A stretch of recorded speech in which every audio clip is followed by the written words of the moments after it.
just got to Chatsworth. Not an easy route in the snow. It's very snowy here, which is lovely to look at, but terrifying when you're driving in a 1 litre Fiat.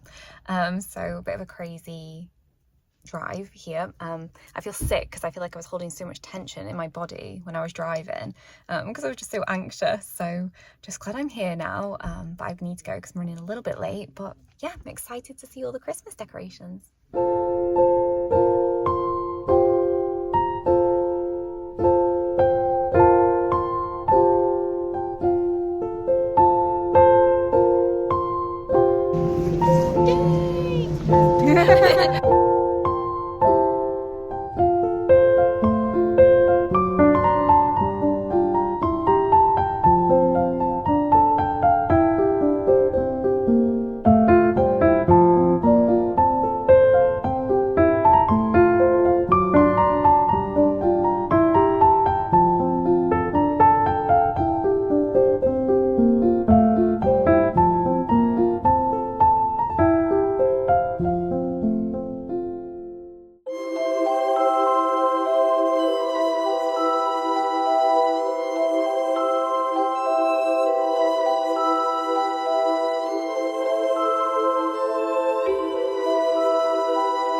just to wrap up, a couple of thoughts on my Chatsworth House visit. A couple of bits. One, it's very busy and most days are sold out. So if you do still want to go, you may need to browse quite a while on the dates. I believe it only runs for another week now, so the 1st of December. So if you are local, I suppose you still have an opportunity to go, but it doesn't give much chance. But I hope what it did show is if this is something that you want to do, I would definitely book in next year and book in as soon as the tickets become available. So for the Christmas market, you just book for parking. I think it's around £25 to £30, and that's for one car, and it gives you access to the market. And that's what I did with my parents. So we just paid to park and we just went to the Christmas market. However, what me and Charlotte did is we did the house and garden tour and then did the Christmas market. So the house and garden tour is £32 per ticket for an adult and £8 for a child. So you get to do the whole house, see all the decorations, do the gardens as well, and then you have free access to the Christmas market too, because it's on site and you've already paid essentially in your full ticket for parking and everything. So I actually think that that is the better thing to do, is to pay for the house and gardens tour, because, you know, like I said, it's around £30 anyway to pay for just the parking to go to the Chatsworth Christmas market. So I actually think it's a better deal to do the house and gardens, but you do have to book quite far in advance. I think we booked like a month in advance, and for good reason, because it was pretty much sold out most days. Every time when I went with my parents, it said on the signs it was sold out, and when I went again with Charlotte, the whole thing was sold out too. So it's definitely worth booking in advance. It's very popular, and this doesn't matter, like we went on a weekday, me and Charlotte. It was a Friday, and I went on a Saturday with my parents and it was sold out. So it doesn't actually make a difference what day it is either. It's just super busy. This was my first time doing the house tour, and it was so magical. Like I've been to the house a few times and done just the general tour, and I also have a video of that on my channel as well if you want to see. But yeah, there was something just so special about the Christmas one. The effort that they go into is incredible. Each room has its own theme essentially. Most rooms have a tree that's decorated, absolutely stunning, all of the colours, as you've probably seen from the video. The team just put so much time and effort into it. It's so stunning. And Charlotte was saying to me as well, and I believe my parents said this too, that you can actually watch on telly. It's called like Christmas at Chatsworth, and they show you like the team decorating the whole of the house. But yeah, just an incredible job. It's absolutely stunning, and each year I believe it does look slightly different as well. So even if you have been this year, it's worth going again to see the new themes, the new decor. Now I will say as well, I had my over the knee black boots on, which don't have great grips. That was a bit precarious at times. So I will say, especially if you're just doing the Christmas market, definitely go in like walking boots. Like I just put my hiking boots on to go to that because they just have great grip, and make sure you wrap up warm because it gets pretty cold. It's not so bad if you're like just doing the house and things, but yeah, do make sure that you are dressed for all weather conditions, because we've had snow for quite a few weeks now, which is quite early for us, but still, you know, it is the UK, we have all kinds of different weather, so always make sure that you are dressed for the occasion. It is obviously dog friendly because I took Hoggy. There are a lot of dogs and a lot of people, so if your dog's quite anxious around other dogs and people, it's probably not the best place to take them. You can't take dogs into the house, mind, so if you're just going for the Christmas market it works, otherwise, you know, the doggies have to stay at home. If you don't drive, there's also the option to come by coach or bus. I saw loads of coaches and buses in and out. I even saw a bus from Sheffield, I swear. I was like, gosh, that's a bit of a trek. But yeah, so there's like loads of options. But yeah, that's pretty much all of my thoughts on Chatsworth at Christmas. Definitely recommend going. It's super magical. It's such a nice way to kick off like the Christmas period.